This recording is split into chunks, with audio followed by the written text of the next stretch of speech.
Baru 2 tahun kepemimpinan Presiden Prabowo Gibran, sepertinya ini menjadi tantangan baru bagi industri kelapa sawit dan para petani sawit khususnya yang ada di Provinsi Bengkulu. Pada 2025 itu pemerintahan Prabowo Gibran itu mengeluarkan peraturan presiden atau Perpres nomor 5 tahun 2025 tentang penertiban kawasan hutan yang ditetapkan oleh Presiden Prabowo Subianto itu pada 21 Januari 2025. Kemudian yang terbaru yang sekarang lagi hangat-hangatnya menjadi gejolak publik khususnya di petani sawit baik di seluruh Indonesia dan di Provinsi Bengkulu, yaitu yang terbaru anjloknya harga tandan buah segar atau TBS kelapa sawit di tingkat petani. Ini disebabkan oleh kebijakan baru tata kelola ekspor CPO melalui satu pintu lewat BUMN atau PT Dana Antara Tata Sumber Daya Indonesia atau biasa dikenal itu DSI, yang dampaknya itu memicu kepanikan pasar ditambah dengan lonjakan biaya pupuk dan kelangkaan bahan bakar minyak. Nah, pada podcast terkini kali ini kita kedatangan tamu itu yang tergolong spesial karena ini memang dia sudah lama menggeluti di industri kelapa sawit. Beliau adalah Pak John. Sebelum lebih jauh kita berbicara tentang mengulas akan sektor ini, sektor industri kelapa sawit dan yang menjadi keluhan para petani kelapa sawit, kita berkenalan dulu mungkin. Terima kasih Pak John sudah berkunjung ke studio Potter Podcast Terkini. Silakan berkenalan dulu dengan penonton. Baik, terima kasih Bung Jos yang telah memberi ruang kepada kami petani sawit, khususnya di Bengkulu, kita untuk mengungkapkan isi hati sesuai dengan kondisi terkini yang dialami oleh petani kita di lapangan. Baik, saya John Momora, pengurus Asosiasi Petani Kelapa Sawit Indonesia Provinsi Bengkulu sebagai sekretaris. Mungkin itu saja yang untuk perkenalan singkat. Untuk selanjutnya kami memang kondisi saat ini sedang puncaknya galau-galau, Bung Jo. Iya Pak, betul. Karena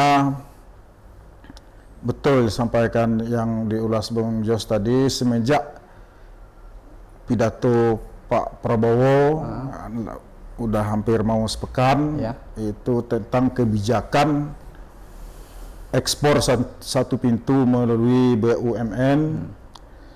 Kami sebenarnya melihat keinginan Pak Presiden itu baik, kira-kira itu tujuannya baik, tetapi untuk menggapai tujuannya tersebut tidak mengkaji efek yang akan terjadi ke bawah, ke hulu, di sektor hulu. Sektor hulu itu adalah petani kelapa sawit, kira-kira itu.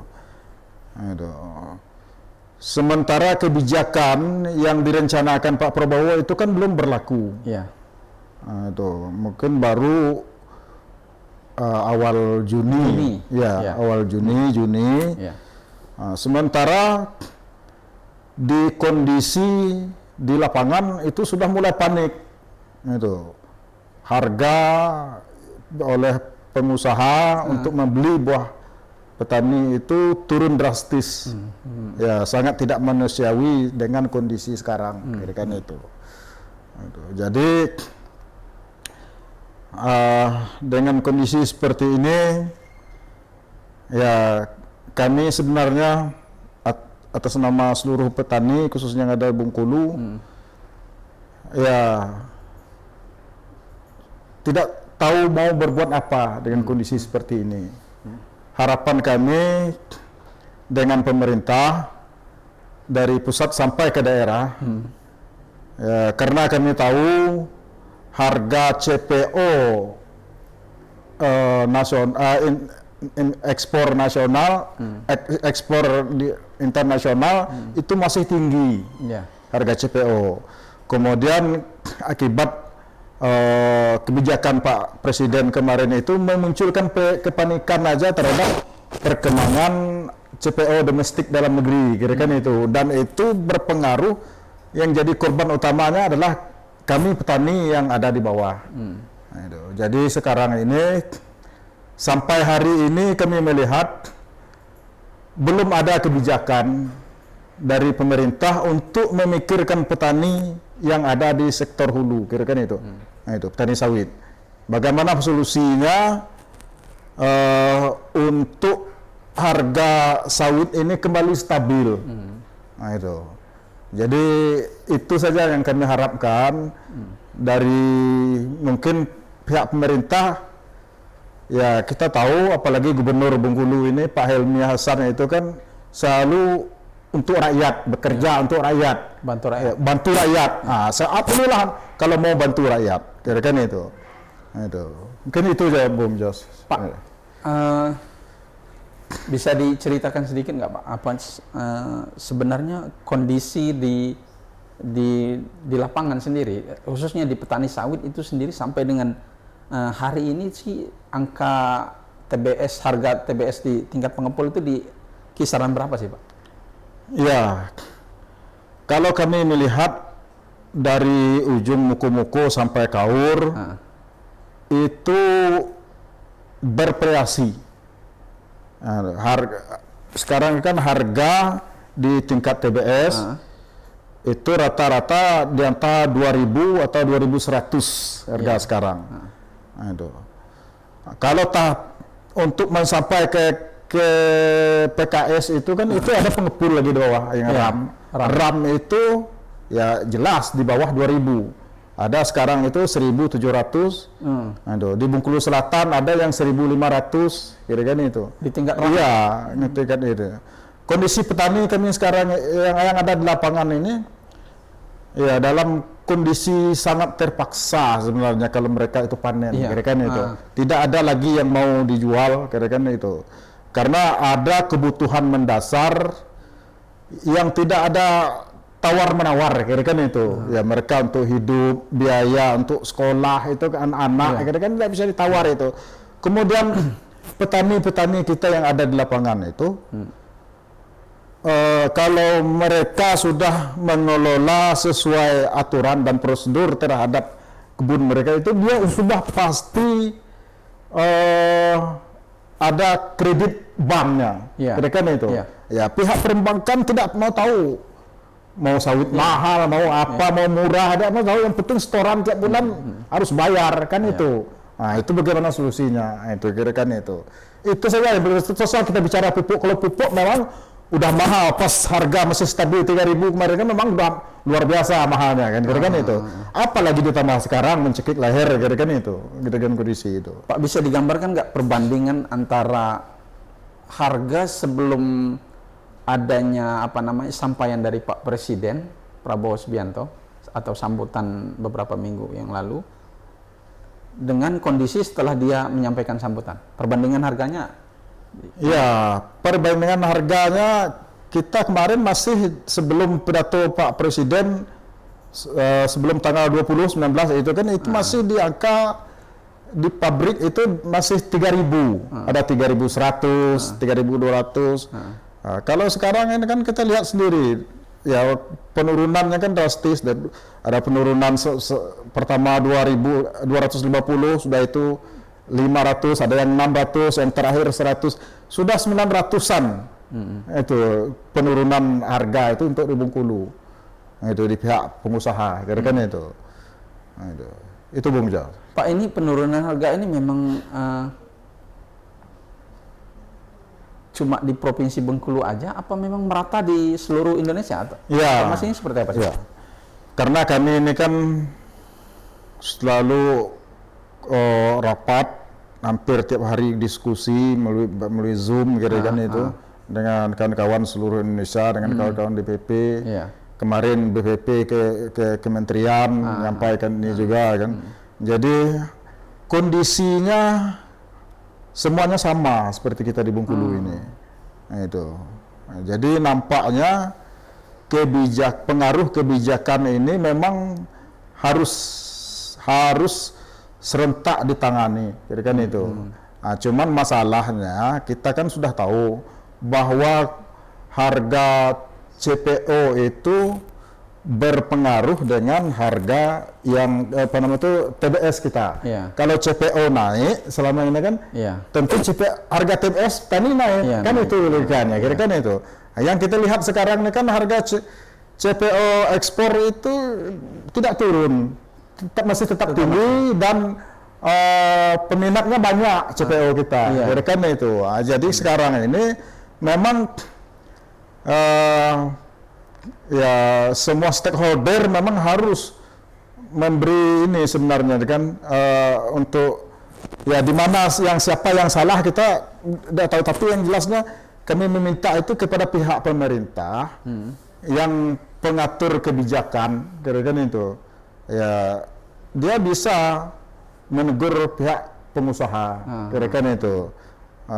Bahwa harga sekarang CPO tidak turun, artinya harga petani juga jangan diturunkan dong, kira-kira itu logikanya. Jadi kami minta itu kan ya pemerintah yang telah mengeluarkan kebijakan harus ada regulasi lagi bagaimana harga ini tidak turun, kira-kira itu. Ada solusinya ya? Ada solusinya. Sekarang kan sampai hari ini kita belum tahu apa solusinya, kan tidak tahu, baik nasional maupun daerah kita, kira-kira itu. Nah, itu Bung. Pak, ini kan gambarannya bahwa akan berlakunya itu kan di awal bulan Juni ya Pak ya? Iya. Sampai dengan saat ini Pak, ini kan masih ada jeda seminggu lebih lagi nih Pak, untuk pemberlakuan ekspor satu pintu itu yang diwacanakan oleh Presiden. Adakah langkah-langkah dari Apkasindo Pak agar harga TBS ini khususnya di tingkat petani itu tidak semakin melorot ini? Karena sementara kan kita tahu sendiri bahwa ya kalau berbicara sawit ini kan hampir dominan masyarakat Provinsi Bengkulu ini kan salah satu sektor pendukung perputaran ekonominya dari sektor ini Pak. Ini luar biasa sekali terdampaknya. Adakah langkah-langkah dari Apkasindo baik dari daerah maupun Apkasindo di pusat nanti untuk mengantisipasi ini Pak? Ya. Baik Bang Jos, terima kasih. Kalau kami dari Apkasindo, pertama kondisi saat ini kami mendesak pemerintah agar pertama untuk ya menghimbau pihak perusahaan agar tidak kembali menurunkan harga yang sudah turun ini. Nah, itu. Terus yang kedua, meminta kepada pemerintah untuk mengembalikan harga yang sudah turun drastis ini ke posisi semula. Ya, karena ya kami menilai itu masih sangat wajar dikembalikan ke posisi semula karena tadi seperti yang saya sampaikan, harga CPO ini masih tinggi, itu masalahnya. Nah, itu kebutuhannya banyak, kira-kira itu. Nah, jadi bagaimana kalau memang pemerintah ini memang betul-betul mau memikirkan membantu rakyat, saat inilah membantu kami rakyat petani kelapa sawit. Nah, itu baik di pusat maupun di Bengkulu, Provinsi Bengkulu sampai ke kabupaten. Nah, karena apa kami mendesak pemerintah Karena yang pegang kendali ini kan pemerintah, yang mengeluarkan izin usaha mereka kan pemerintah. Iya. Kalau kami yang mengeluarkan izin, ya udah kami ya kasino yang campur, kira-kira kan itu. Nah, kira-kira kan itu yang mereka. Pak, kalau berbicara skup Provinsi Bengkulu, adakah langkah khusus dari Apkasindo Bengkulu, DPW Apkasindo Provinsi Bengkulu, untuk menggelar audiensi baik ke pemerintah daerah agar suara ini bisa ikut juga dikawal oleh pemerintah daerah, karena kita di Provinsi Bengkulu kan sektor terbesar juga industri kelapa sawit ini, Pak. Iya. Kemarin kami telah ke dinas TPHP karena untuk dan termasuk dengan Pak Wagub, Pak Mian. Pak Mian. Ya, karena untuk urusan sawit nampaknya Pak Gubernur ini serahnya dengan Pak Mian. Saya kira itu. Sudah berapa kali kami telah sampaikan apa yang seperti saya sampaikan tadi, kira-kira itu. Jadi kemarin itu kalau menurut hasil yang mereka sampai, mereka akan berusaha untuk mengembali mencari akar masalahnya, kira-kira itu. Akar masalah kenapa harga ini turun di Bengkulu, kan itu benar dia. Iya. Sementara CPO tidak turun. Tidak turun. Iya. Nah itu. Tapi sampai sekarang ini kan kita belum tahu apa hasilnya. Ya, cuman kita berprasangka baik saja. Ya, mudah-mudahan habis Lebaran ini ada hasilnya, kira-kira itu. Karena tadi saya juga ditelepon oleh dinas PPHP, mereka ngajak rapat kan hari ini. Tadi kan karena kita tumburan ini, saya ngomong saya tidak bisa, kira-kira itu. Dan juga rombongan Kadis, Pak Sekda dengan ini sedang berangkat ke Jakarta juga untuk urusan ini, tadi dipanggil ke kementerian, kira-kira itu. Itu. Jadi itu infonya, Bung Jo. Pak, untuk di Bengkulu sendiri, jangan-jangan karena anjloknya harga TBS ini, takut nanti pabrik juga mengurangi penerimaan pasokan TBS dari petani, atau bahkan tidak menerima sama sekali. Ya. Itu bagaimana, Pak? Kalau kondisinya seperti apa? Ya, kondisi di lapangan karena mungkin banyak desakan, banyak ini keluhan masyarakat, kan itu dengan kondisi harga. Ya, ada informasinya ada beberapa pabrik itu membatasi menerima buah masyarakat, kira-kira itu. Bahkan ada juga yang tutup, kira-kira itu untuk sementara, kira-kira itu. Nah, tapi terlepas apapun yang terjadi, ya kalau kami dari petani ini melihat pihak pengusaha itu dia tidak akan rugi. Itu seharusnya ya jangan sampai membeli buah kami petani ini di jauh angka manusiawi, kira-kira dengan kondisi harga sekarang. Nah itu. Jadi dia beli sekarang ini dengan petani 2.000, ya dia pasti jualnya dengan harga kondisi harga CPO yang tinggi sekarang. Ya tidak ada cerita. Tolonglah itu kita sama-sama menjaga, baik pemerintah, pengusaha, dan kepada kami petani juga, kawan-kawan petani yang ada di lapangan. Ya kita juga bersabar dengan kondisi ini, kan itu. Ya niat pemerintah, niat Pak Prabowo bagus, cuman karena untuk menggapai niat itu dia lupa ya kita sebagai petani ada di lapangan ini menjadi korban, kira-kira itu. Nah, jadi minta dikembalikan itu lagi posisi semula, kira-kira itu. Itu Bung. Pak, kalau memang misalnya regulasi yang dibuat oleh pemerintah dalam hal ini Pak Presiden Prabowo ini terkait dengan ekspor satu pintu itu, apakah gambarannya ke depan ini industri ini memang akan lebih baik atau seperti apa, Pak? Kalau memang misalnya dibuat regulasi seperti yang diinginkan oleh Pak Presiden seperti itu. Iya. Kita tidak bisa juga ikut campur terlalu jauh itu, Bung. Cuman sekarang ini kan pihak pengusaha yang berkepentingan untuk yang langsung ekspor ke petani, kan tidak ada yang langsung ekspor, kan itu. Kita batas dari panen sampai TBS sampai diserahkan ke pabrik, batas itu domain kita. Jadi untuk ranah ekspor itu nanti yang melibatkan pengusaha. Kalau mungkin niat dari pemerintah ya berdasarkan analisa tim ahli mereka mungkin bagus gitu kan itu.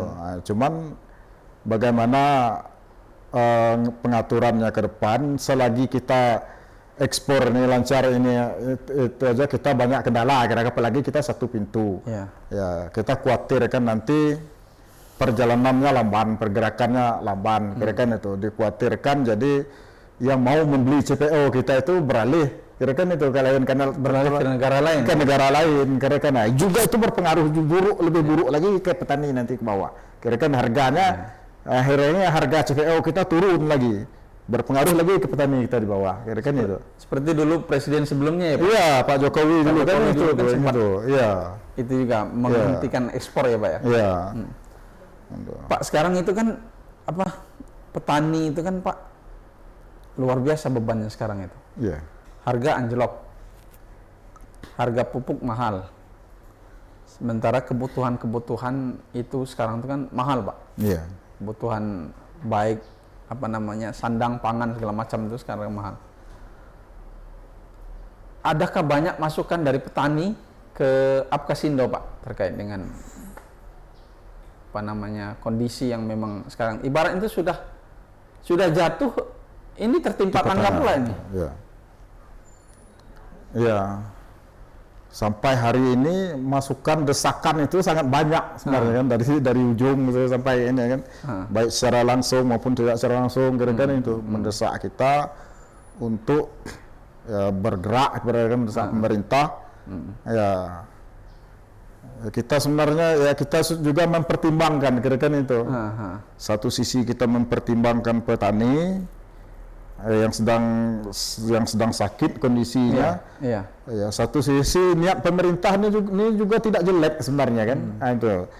Cuman ya untuk kondisi sekarang ini ya kita masih memberi waktu, kira-kira itu. Mudah-mudahan sehabis Lebaran ini harga ini ada pergerakan untuk membaik, kira-kira itu. Setelah peraturan Pak Presiden ini. Apalagi nanti kita awal Juni kan habis Lebaran kan udah masuk Juni, jadi kan itu. Jadi itu harapan kita. Ya, kalau tidak merugikan petani, ya kita program apapun yang dilakukan pemerintah untuk bangsa ini kami akan membantu, mendukung, kan itu. Tapi ketika itu merugikan petani, ya kami tetap berpihak dengan petani, kan itu. Ya, karena kami juga ya mohon maaf, petani yang ada di lapangan ini kan dia tidak untuk kaya sebenarnya kan. Untuk dengan kondisi sekarang ini untuk kehidupan terpenuhi, kebutuhan pokok itu sudah bersyukur, kira-kira itu. Dengan kondisi sekarang, kira-kira itu. Itu Bu. Pak, harga sawit ini kan naiknya itu sedikit-sedikit ya Pak? Naiknya itu Rp20, Rp30. Nah, ketika setelah selesai pidato Pak Presiden itu anjlok harganya itu langsung di angka 500 sampai 700 rupiah. Itu memang seperti itu mekanisme itu seperti. Makanya gejolak di tingkat petani ini luar biasa ini Pak. Ya sebenarnya kalau kondisinya di lapangan memang faktanya seperti itu kan. Kondisinya yang terjadi di lapangan kan. Memang dari dulu seperti itu ya Pak? Kalau dari dulu enggak, memang kondisi yang terparahannya kan, kalau zaman Pak Jokowi dulu pada pelarangan ekspor dulu juga terjadi juga, tapi tidak separah yang ini, terparah sepanjang ini kan itu. Dulu pada turunnya paling 200, 100 kan. Karena memang ini kemarin ini terparah ya semuanya di luar dugaan semua. Kami petani juga udah memprediksi semenjak pidato Presiden itu bakal turun harga. Tahu kami itu kan prediksi. Tapi kami tidak menduga penurunannya itu separah ini. Separah ini. Iya, Iya. itu. Petani tidak menduga ini, kira-kira itu. Karena 1 kali 24 jam ya Pak. Iya. Harga tuh langsung menukik tajam. Langsung menukik turun. tajam, iya. Itu. Nah sementara Pak, ini kan kalau berbicara tentang sawit di tingkat petani itu kan banyak yang dilibatkan Pak. Maksudnya Yeah. itu mulai dari harga upah jasa angkut, Yeah. dodos itu segala macam. Itu ketika harga anjlok seperti ini, apakah itu ikut juga menurun atau seperti apa Pak? Iya, kalau upah angkut itu sebenarnya mereka tidak mau, karena harganya udah dihitung sebanyak itu, kira-kira itu upah angkut yang buruk itu kan. Iya, kalau ketika harga upahnya itu dikurang, ya mereka nggak mau lagi bekerja. Ya, secara otomatis mungkin ya stop dulu mereka panen, kira-kira itu. Jadi kondisi kita petani di lapangan itu kan berbagai macam kondisi itu sebenarnya. Ya, kalau bagi mereka masih ada juga modal, mungkin masih tetap mereka panen, olah, walaupun harga. Tapi kalau mereka tidak lagi dengan terpaksa, mereka stop, kira-kira itu. Tidak mampu lagi untuk panen, tidak mampu lagi untuk bayar upah. Apalagi kondisi kebunnya itu, ya tidak semua kebun rakyat petani itu kan dalam kondisinya bisa dilewati mobil, mereka dengan menggunakan ya tantangan, menggunakan ojek, kira-kira baru sampai ke kebun, kira-kira itu. Ya, itu kan upahnya mahal. Kalau upahnya tidak seperti yang selama ini, mereka nggak mau. Jadi kondisi buah mereka udah pasti dapat kita bayangkan, kira-kira. Itu Bung. Jadi upah panen dengan upah angkut itu tidak mengalami penurunan berarti Pak? Ya enggak turun lah, enggak mau lah tukang buruh itu turun kan, kira-kira itu. Jadi semakin dilema berarti petani. Ya, semakin. Ya. Sementara dia kalau tidak dipanen itu bagaimana Pak? Kalau tidak dipanen itu sangat berpengaruh dengan kondisi pohon sawit untuk sekian yang akan datang, kira-kira itu. Gitu. Kalau memang sudah pas masa panen, itu harus dipanen. Harus dipanen ya Pak? Harus dipanen. Ya, karena kalau nanti akan, ya kalau teori ekonominya saya tidak juga pas ya, kan memang ada ahlinya kan. Ketika tidak dipanen itu akan berpengaruh dengan pertumbuhannya. Jadi dia itu mau tidak mau harus dipanen ya. Harus ketika dipanen. waktunya memang harus panen, harus dipanen. Kalau kita menurut aturan budidaya yang benar kan. Tapi kalau kondisi sedang gawat darurat seperti ini ya mengalir apa adanya aja lagi. Saya lihat beberapa di media sosial Pak, sebagai bentuk ekspresi dari para petani anjloknya harga TBS itu ada yang membakar buah dan segarnya Pak. Katanya kalau dijual tidak ada harganya, lebih baik dibakar dijadikan pupuk. Apakah di Bengkulu masih aman Pak, tidak sampai bergejolak seperti itu? Apa bagaimana Pak di tingkat petani khususnya? Ya, kalau sampai hari ini saya belum melihat mereka membakar, kan itu. Kalau waktu pas penurunan zaman Presiden Jokowi itu memang ada terserta, kan itu. Petani Kasindo sendiri pun banyak yang bakar. Kalau hari ini sampai hari ini saya belum pernah dengar, kan itu. Tapi kalau sempat ini berlanjut, ya kemungkinan lebih buruk dari itu mungkin akan terjadi, kan itu. Ya kalau tidak ada solusinya, kan itu. Itu Bung. Apakah sudah banyak petani sawit yang menjual kebunnya Pak? Ya, sekarang ini kan sampai ya kalau tidak berubah kondisinya, mungkin banyak yang jual, kira-kira itu. Bahkan mungkin sawit ditebang, kira-kira itu. Ya, kira-kira itu kan. Ya, kita khawatir ini kan ya pada zaman Orde Baru itu kan kita hasil cengkeh kita bagus kan, termasuk kita Bengkulu ini kan banyak juga cengkeh. Nah, karena diambil alih pemerintah, akhirnya harga cengkeh anjlok. Nah, kita takut nanti juga terjadi di sawit seperti Hal ini. yang sama, Iya, ya? hal yang sama seperti ini. Iya. Tapi mudah-mudahan tidak. Kalau keraguan, kekhawatiran itu wajar, Wajar, kan itu kita ini.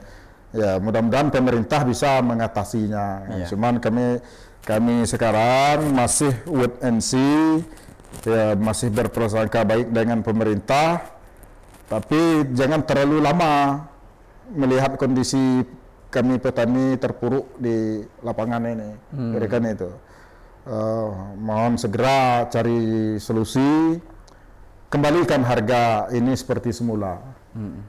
Itu Bu.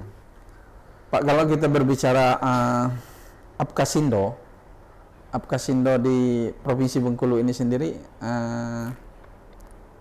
sampai dengan saat ini sudah berapa lama Pak Apkasindo di Bengkulu sendiri? Kalau Apkasindo ini, kalau periode kami itu yang aktif dari tahun 2019. 2019. Ya, seiring terbitnya Permentan tentang tata niaga TBS yang nomor 18 itu kan, nah berlakunya kan tahun 2019 itu. Nah, kami mulai aktif dan juga dinas provinsi melalui pemerintahan provinsi juga telah mengaktifkan penetapan harga di Provinsi Bengkulu mulai tahun itu sampai sekarang.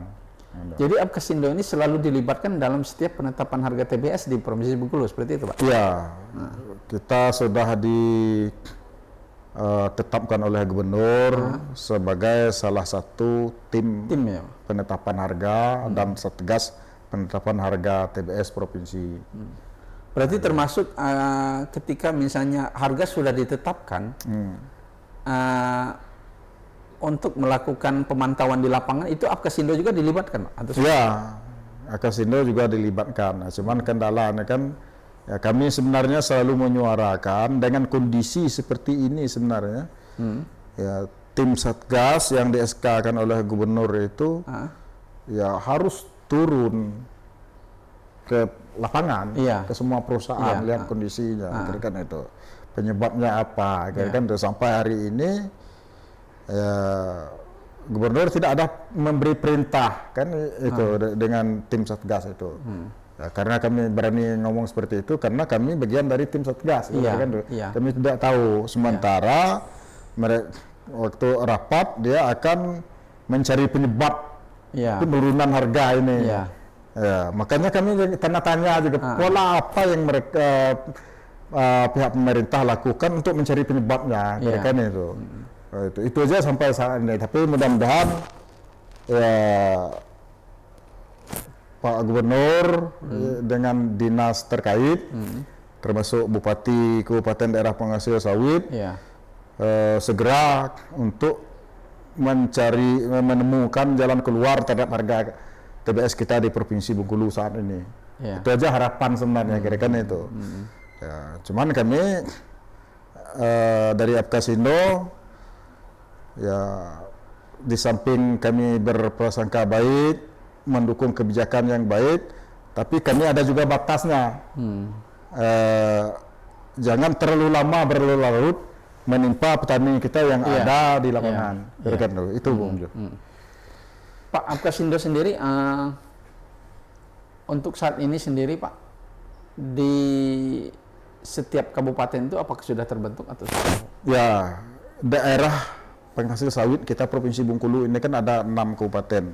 Kabupaten Moko-Moko, Bengkulu Utara, Benteng, Seluma, Manak, dan Kaur. Nah, jadi kita kepengurusan kita di kabupaten itu Dewan Pimpinan Daerah namanya, kita sudah ada semua.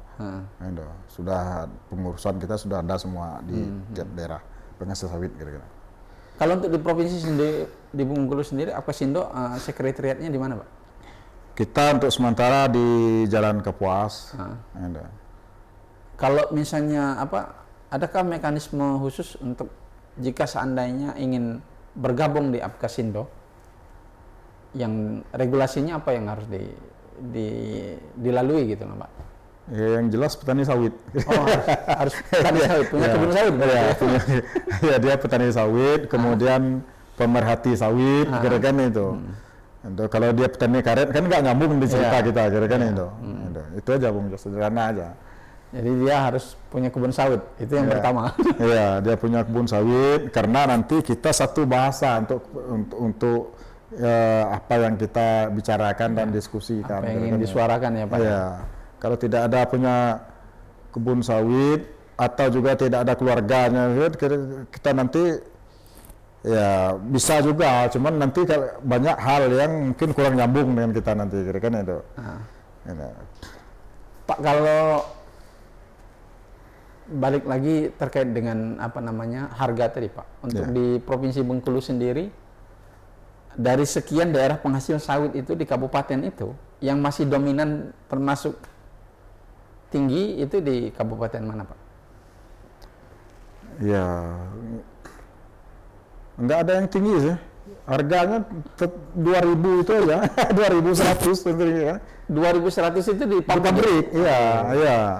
Kalau di bawahnya ya, kalau masih lumayan sedikit di Kabupaten Mukomuko, karena harga RAM di Kabupaten Mukomuko dengan TBE dengan PKS itu tidak terlalu jauh selisihnya, paling selisih 50. Tapi kalau daerah Bengkulu Selatan, Semaku, Seluma ini, itu ada yang perbedaan dari RAM itu ada yang Rp500, kira-kira itu, 400, apalagi di mana, kira-kira itu. Perbedaan antara PKS dengan RAM ya? Iya, itu jauh dari dulu itu sebenarnya. Kami suarakan ke pemerintah bagaimana untuk menertibkan itu, kira-kira itu. Ya, itu kok bisa selisih sejauh itu Pak? Apa penyebabnya Pak? Nah itu yang kita ini bingung untuk ini itu kan, untuk sementara RAM itu kan yang mengeluarkan izin kan kabupaten itu. Iya. Ya, di dinas DTSP, satu atap satu pintu kan. Sudah adakah apa namanya tindakan dari tim Satgas Pak ketika adanya temuan seperti itu Pak? Kita sudah mendesak Pak Gubernur, ya sudah kita sampaikan, ya tapi kita tidak tahu sampai hari ini kan semuanya bergeraknya lamban, kira-kira itu. Yang diderita petani itu bukan penurunan di harga tingkat RAM itu saja, ada yang lebih parah lagi kan, timbangan ini kan tidak ada di tera itu, kira-kira itu. Seharusnya timbangan itu kan supaya akur, ada tera timbangan oleh dinas terkait, perindak, kan itu aturannya. Itu kan tidak ada dilakukan di Bengkulu. Di mana yang ada yang dilakukan, nggak ada, kira-kira itu. Jadi memang semua tata niaga TBS yang ada di Bengkulu ini memang semuanya harus dibenah, kira-kira itu. Itulah harapan kami dari asosiasi kan, itu bisa berjalan pembenahannya. Semoga lah ya Pak, ke depan industri sawit ini akan lebih baik ya Pak, khususnya di Provinsi Bengkulu ya Pak. Iya. Kalau saat ini sendiri Pak,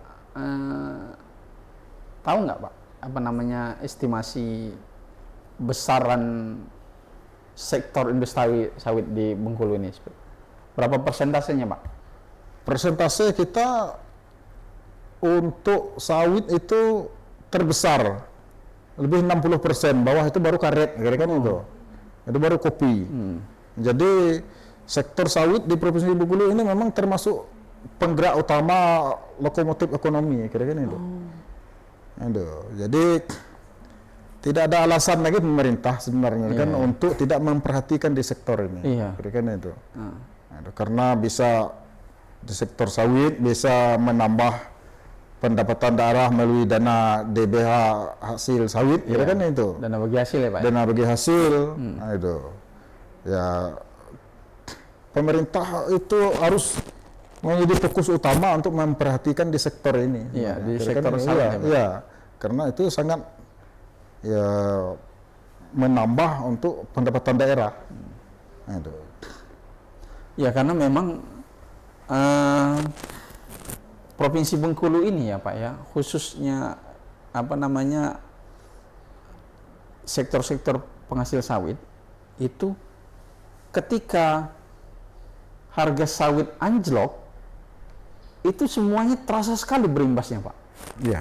Mulai dari apa namanya, dari dunia otomotif apa namanya itu menurun juga seperti itu Pak. Karena memang berapa kali saya apa namanya komunikasi dengan pelaku-pelaku industri otomotif otomotif, perbankan segala macam itu Pak, itu memang mereka bercerita bahwa ini sangat terdampak sekali Pak ketika sektor sawit ini berimbas dengan kebijakan-kebijakan seperti ini. Contohnya, yang selama ini bisa satu petani itu bisa refined order pembelian motor bisa 1 atau 2 kali berulang membeli gitu. Setelah adanya gejolak seperti ini ya orang jadi malas juga dia karena nggak ada duitnya kan. Iya, memang benar itu Bung Jos. Dengan anjloknya seperti ini, harga TBS itu akan sangat berpengaruh dengan kondisi pasar ekonomi masyarakat, gerakan daya beli masyarakat. Itu jangankan untuk beli motor, beli mobil, untuk makan ya syukur kita masih bisa mereka lakukan hari ini. Iya. Apalagi hari ini, besok mau lebaran mungkin mereka tidak mampu lagi untuk beli ayam, beli daging dan sebagainya kan itu. Jadi memang itu kondisinya memang seperti itu sekarang. Tapi apa boleh buat kan itu untuk kawan-kawan petani di lapangan, ya kita bersabar saja, bersyukur. Mudah-mudahan kebun kita itu untuk kedepannya ada tanda-tanda baik, harga ini kembali normal. Itu saja yang kita harapkan. Kan itu. Oke, Pak, sedikit lagi Pak, sebelum kita menutup perbincangan atau dialog kita pada sesi podcast kali ini, apa harapan kedepannya khususnya dari Apkasindo Provinsi Bengkulu, baik itu ke pihak pemerintah, baik daerah maupun pusat, dan himbauan sekaligus Pak untuk para petani di Provinsi Bengkulu. Oke. Pertama, kami ingin mengatakan dengan kondisi seperti ini kepada pemerintah mulai dari pusat sampai ke daerah provinsi dan kabupaten daerah penghasil sawit. Tolong selamatkan kembali harga TBS petani yang terjadi penurunan drastis saat ini. Karena apa? Karena kondisi harga CPO itu sama-sama sejalan dengan harga TBS yang ada di tingkat petani. Ketika harga CPO tinggi naik, harga TBS petani juga ikut naik. Nah, sekarang ini kan dramatisnya harga CPO masih tinggi, tapi harga TBS petani anjlok. Jadi kami sangat berharap kepada pemerintah agar bisa mengembalikan seperti semula minimal harga di level 3.000 lah untuk di tingkat petani. Terus lagi kepada pihak kawan-kawan pelaku usaha, ya kami juga tidak menyalahi kawan-kawan, cuman tolong manusiawi, kawan-kawan pelaku usaha tidak akan rugi, tidak akan pernah rugi dengan CPO yang telah dengan buah yang telah menjadi CPO yang telah dijualkan ke kawan-kawan pihak pengusaha. Tolong beli harga buah petani kami yang ada dari ujung muku-muku sampai ke Kaur dengan harga manusiawi sesuai dengan harga kondisi harga CPO yang sekarang. Kepada kawan-kawan petani di mana saja berada, baik dari ujung muku-muku yang ada di Bengkulu Utara, yang ada di Benteng, yang ada di Seluma, yang ada di Bengkulu Selatan, dan yang ada di ujung Kabupaten Kaur. Dengan kondisi seperti ini, kita tetap berusaha optimis merawat kebun kita, karena itu merupakan aset yang paling berharga untuk kehidupan kita dan masa depan keluarga kita untuk yang akan datang. Jadi memang gejolak ini terjadi bukan kita Bengkulu saja, tetapi skala nasional. Tapi mudah-mudahan badai ini akan segera berlalu. Jadi silahkan rawat kebunnya, panen jangan sampai tidak panen. Mungkin itu saja himbauan kami kepada saudara-saudara petani yang ada di setiap sudut Provinsi Bengkulu, di pelosok desa yang ada di kabupaten daerah penghasil sawit. Mungkin itu saja dari kami, Bung Jos. Terima kasih. Ya, itulah tadi perbincangan singkat kita antara kami dari tim Potter Podcast Terkini dan perwakilan dari DPW Apkasindo Provinsi Bengkulu, Pak John Simamora. Terima kasih Pak sudah ikut menyuarakan suara para petani di Provinsi Bengkulu. Semoga industri perkelapa sawitan khususnya di Provinsi Bengkulu dan Indonesia kita semakin lebih baik lagi, dan harapannya dengan adanya terbit regulasi dari Bapak Presiden Prabowo juga akan membuat industri ini semakin lebih baik lagi ke depan Pak. Sebelum kita tutup, kita salam dulu Pak ketika saya bilang bengkuloexpress.com, nanti kita berdua serempak jawab terkini. Tangannya seperti ini ya Pak. Oke. Lihat ke kamera Pak, bengkuloexpress.com terkini. Oke. bengkuloexpress.com terkini. bengkuloexpress.com terkini. bengkuloexpress.com terkini.